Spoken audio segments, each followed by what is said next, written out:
What's going on, everybody? I'm on this NoFap thing, and this is really weird. I don't ever film myself and like look into the camera, but I'm just gonna walk around and kind of be like, this is my literal first ever video, right? Addressing NoFap and not just NoFap.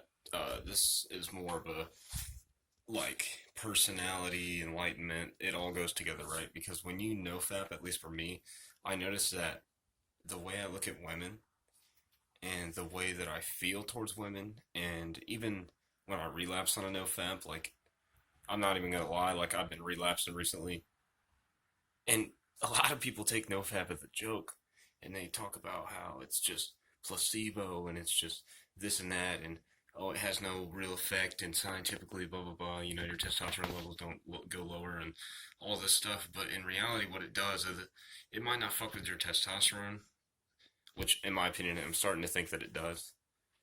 But it fucks with your personality and it fucks with your comfort level. Like when I relapse on a NoFap, I'm constantly like changing something. Like I don't feel comfortable all of a sudden. I just know I just masturbated to pornography, or and this is gonna be like brutal honesty. So like yeah, I'm gonna go into specific details. It's not gonna get weird, but it's gonna go into some specific details about like fapping and things like that. So I noticed that like my tendencies are when I relapse on a no fap, I kind of get into this fuck it, right? Like if I've been dieting really well, drinking a lot of water, staying away from the caffeine and sugar, once I fap, I'm like, man, fuck it. I'm gonna do all these different things, and what's the point? We got one life, That's it. It becomes a pessimistic point of view where you start to just take everything like it's nothing. Like you start to devalue some of these things that are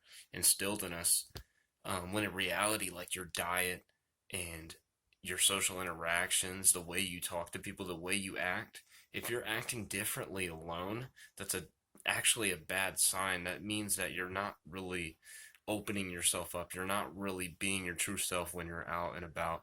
Like for me, when I'm struggling with NoFap and when I'm not on NoFap, I don't act the same when I'm around people as if I would by myself. But when I'm on NoFap and my longest streak is probably 2 months, and when I'm on that NoFap and I have a lot of mini streaks. I haven't really consecutively stuck to it yet. I've been a month here, a week there, you know, bullshit. And I'm bullshitting myself really because I want to do this thing, but I'm not taking it seriously yet. I'm not really changing it. I would say that I'm enlightened in a sense to where I'm understanding more, but I'm not changing yet. I'm not even committing to myself. I'm kind of taking my own goals as a joke. Like, no fap, fuck that, dude. I'm just gonna do whatever, and it doesn't matter. And I'll constantly sway back and forth. It's an inconsistency within myself. It's a actually a detrimental part of myself that I'm learning to change. So, for example, the I'll just go into caffeine and nicotine. Those are my two big ones, and that's two big ones in like America in general. Like most Americans, and I find this odd, but most Americans, it's very socially acceptable to have a lot of caffeine with your meals, with a snack. It's like a weird, like, oh, just drink a soda. Like everyone drinks soda, like, and not everyone, but most people don't really like actually care about their diet. You'll notice until something's going wrong, and then all of a sudden we want to change. When in reality, we should actually be moving forward and we should be planning ahead. We need to start being aware of, and this is, I'm just going to point out, this is such an awkward, like, spot to film, video, whatever. I don't really care. Um, when I have an inspiration, I usually write.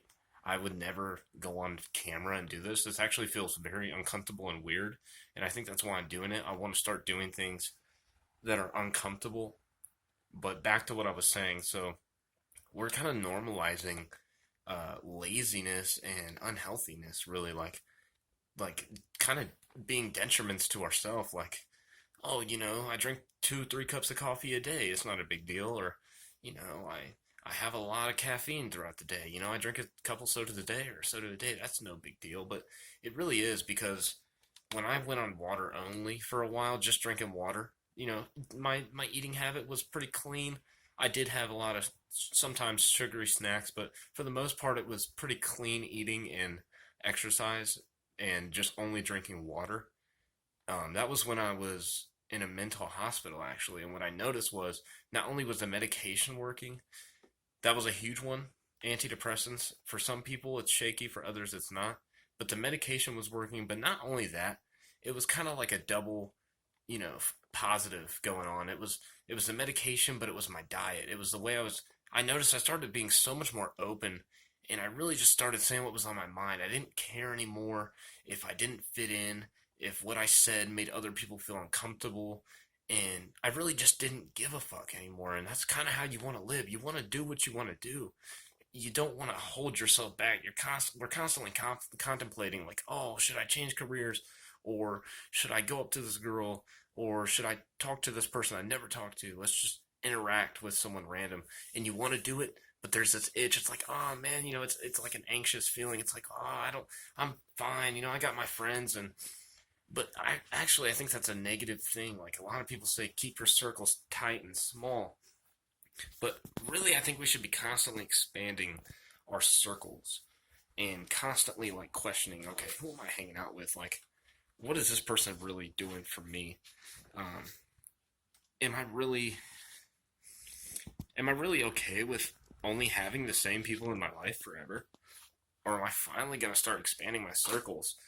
And naturally, even if you're kind of an antisocial person like I naturally am, before medication, before I was aware, naturally very antisocial, and naturally I was okay with just hanging out with one or two of my best friends and a couple friends here and there in my family, and that was fine.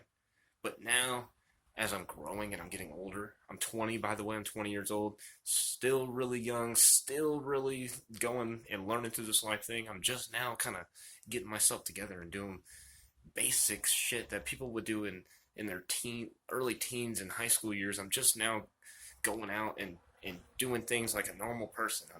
I used to just lock myself in a room because I was so uncomfortable with the fact I felt like I had to live up to these expectations. I was so scared of judgment. I was so scared of going out there and just expressing, because kind I didn't get bullied per se in middle school, but I had a weird transition where the people that I was hanging out with kind of turned their backs on me. All of a sudden, these people weren't really my friends all along, and they were only there when it was convenient because at the time I was kind of like a cool kid in school or whatever. It's bullshit. The school social system is a lot of bullshit because whether they know it or not, schools kind of divide students in a way, and that's a different topic. But back to just what I was originally stating is that I'm finally realizing, okay, it doesn't matter if I'm awkward. It doesn't matter if I'm not good on the camera. It's my first video.